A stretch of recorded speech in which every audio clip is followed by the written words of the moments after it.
In this exercise, we will examine the maintenance procedures for our Magnum Series Warthog WGR, our new 1-inch nozzle for sewer jetting. The innovative WGR is designed to operate with either recycled or freshwater sources and features viscous fluid controlled rotation for more effective cleaning. In this video, we'll review disassembling the tool, cleaning the appropriate parts, noting the wear items, and reassembly.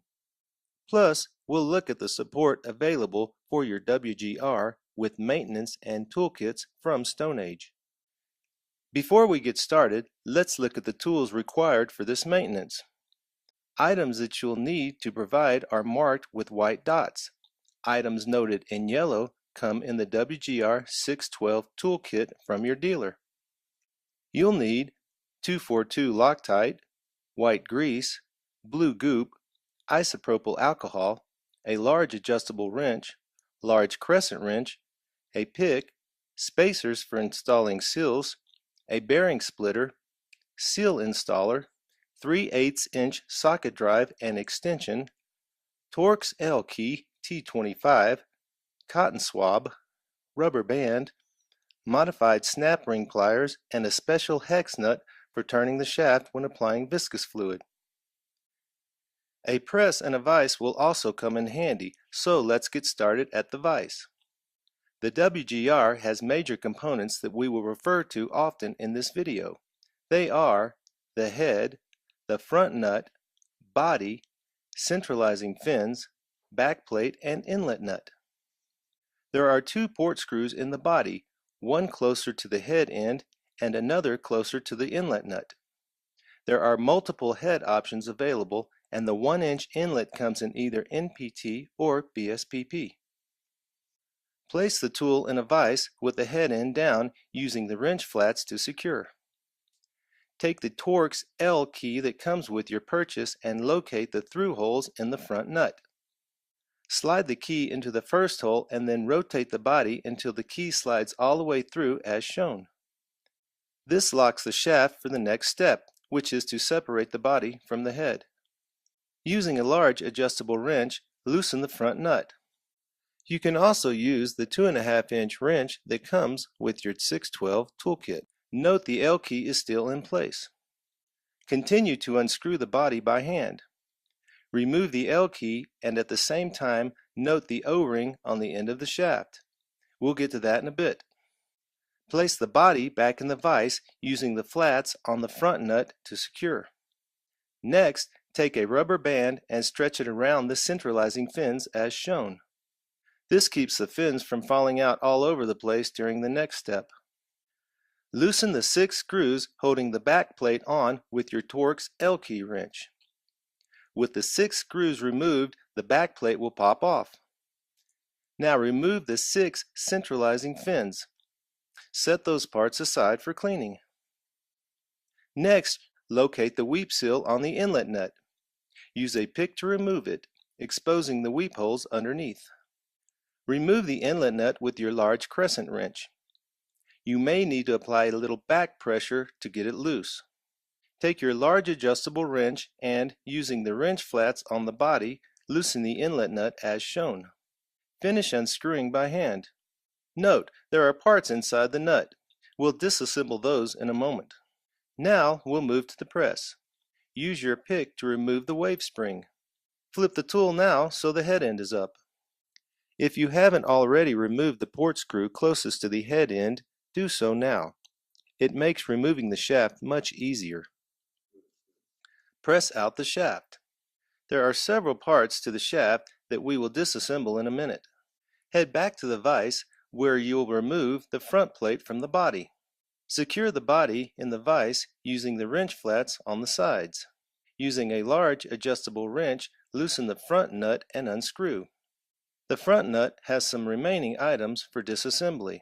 Once again, we'll get to those in a moment. The body still has a seal and some bearings inside, so let's head back to the press to remove those.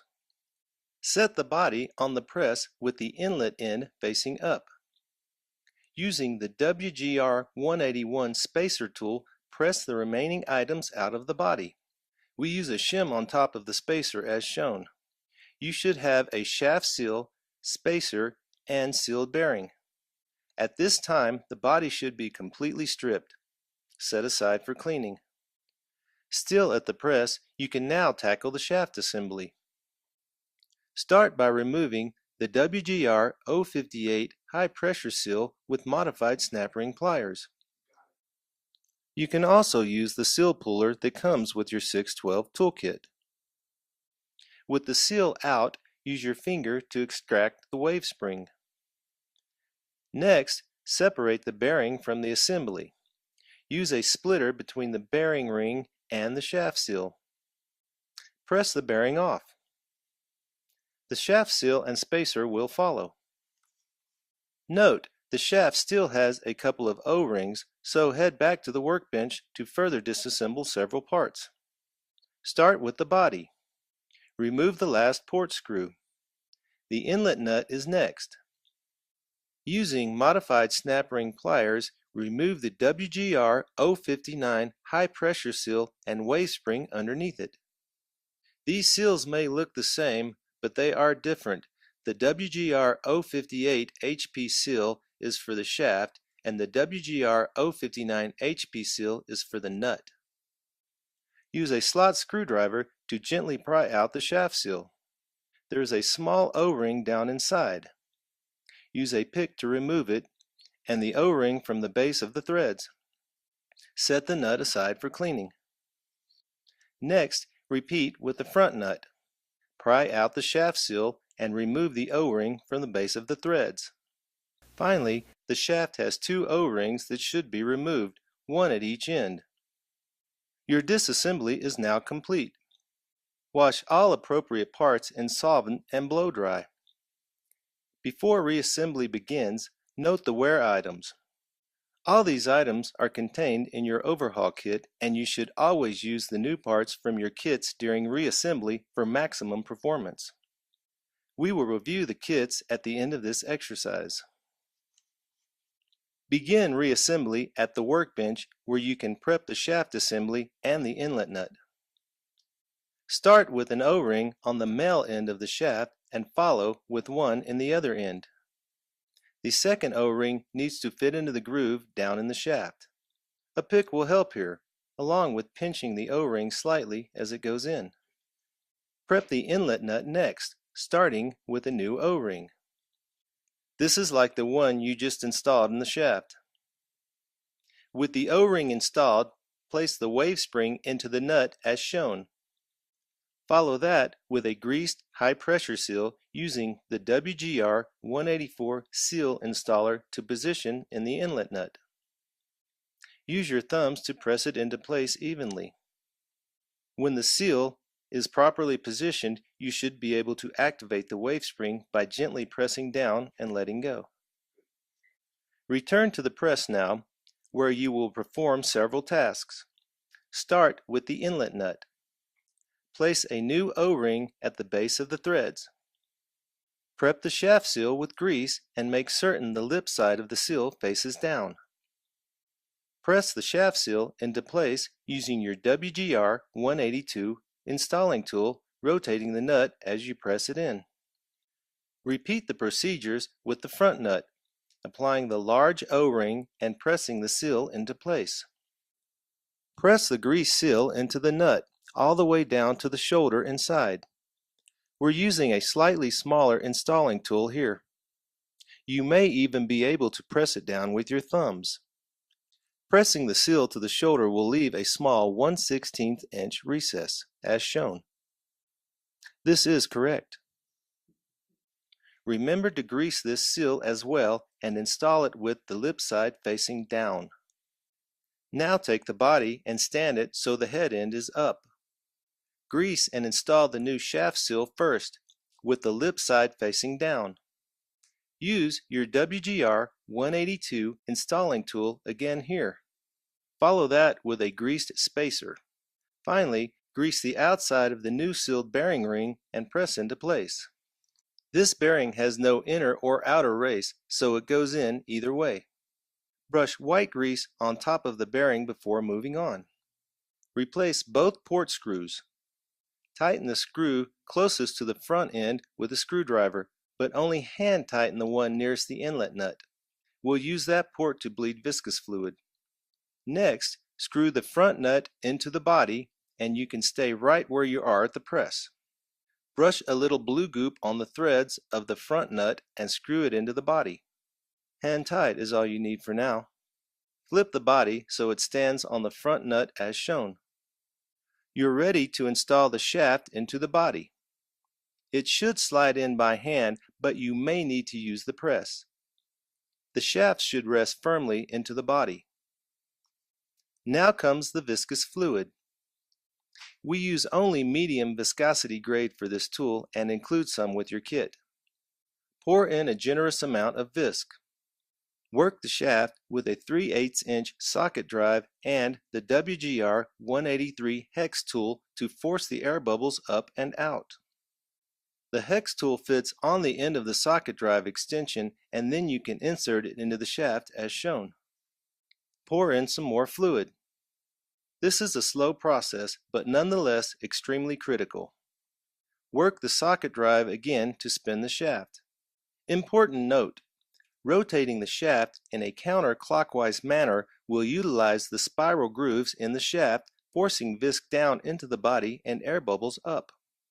Keep pouring and spinning until all the bubbles are out and the fluid level comes up to the shoulder just above the shaft. It is important not to overfill the visc, as that can cause internal damage. Fill only to the shoulder level. Next, install the shaft seal, spacer, and bearing into the body. Grease the seal and place it in the body, ready to install with the lip side down. Now, remove the port screw that was only hand tightened. Use your WGR 182 installing tool to press in the seal. As it goes in, you will see visc oozing from the port. This is to be expected. Wipe off the excess, replace the port screw, and tighten. Brush a little more grease on the top of the seal and then grease the spacer that goes in next. Now press in the greased bearing ring, once again with no inner or outer race. Brush white grease on top of the bearing before moving on.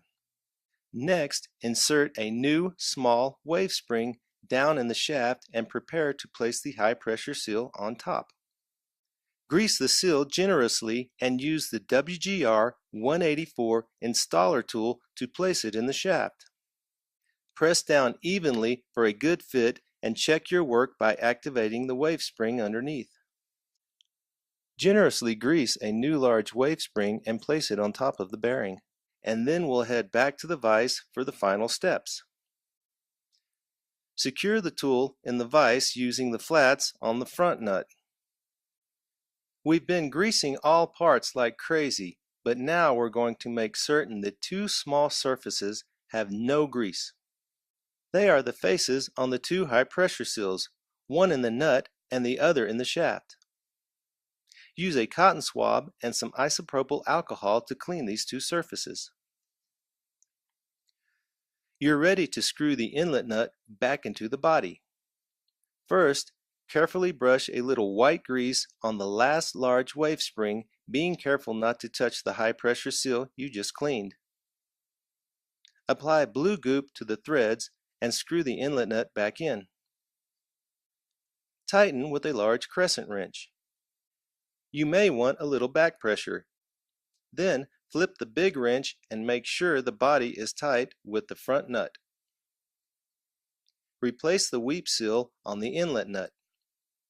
Place the rubber band around the body and slide the centralizer fins back into their slots. Replace the back plate. Apply Loctite to the 6 back plate screws and tighten with your Torx L key. Tighten the plate like you would a wheel on your car, alternating sides for an even fit. Remove the rubber band. Finally, screw the body back into the head. Secure the head in the vise using the wrench flats. Brush white grease on the O-ring and blue goop on the threads. Tighten the assembly using your L key wrench. Locate the holes in the front nut and slide the key through to lock the shaft. Hand tighten the assembly at first using the fins as shown. Then use a crescent wrench on the inlet nut to tighten everything up. Your reassembly is now complete. Before we wrap things up, let's look at the support available for your WGR. The fluid kit contains a syringe applicator, 2 port screws, and viscous fluid. The seal kit contains anti-seize, wave springs, high pressure seals, and O-rings. The service kit has a port plug, viscous fluid, anti-seize, O-rings, shaft seals, bearings, spacers, and backplate screws. The overhaul kit contains port screws, viscous fluid, anti-seize, hex socket plug, O-rings, wave springs, shaft seals, bearings, spacers, Torx tool, and high pressure seals. The toolkit contains installing tools for the press, a hex tool, seal puller and seal installation tools, a Torx L-key T25, and a 2.5-inch wrench. Your dealer also has replacement fins, as well as bigger options for larger applications. Maintenance kit breakdowns are also available through your local dealer, in the catalog, and on the web. That's it. As always, if you have any questions or issues, our technical specialists are on hand to help you out. Thanks for watching and keep on blasting.